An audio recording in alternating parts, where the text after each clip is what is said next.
Ketika guru sudah tidak bisa dengan kenakalanku, Bapak tentara pun turun tangan. Tidak main HP lagi.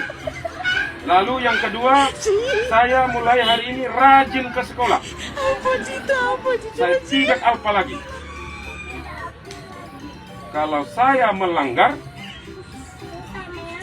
saya siap dihukum. Video Sewang anggota Tentara Negara Indonesia, TNI, menasehati seorang bocah laki-laki yang bolos sekolah viral. Video tentara menasehati bocah cilik yang bolos sekolah itu viral setelah diunggah akun TikTok @resa.londa12 pada Rabu, tanggal 6 September tahun 2023.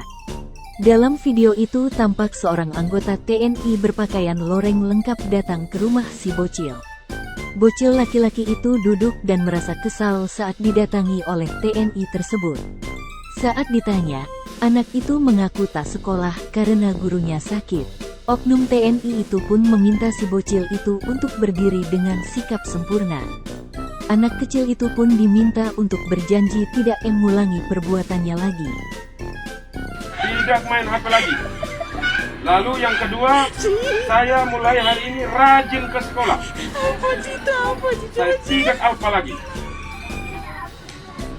Kalau saya melanggar, saya siap dihukum. Oke, mantap.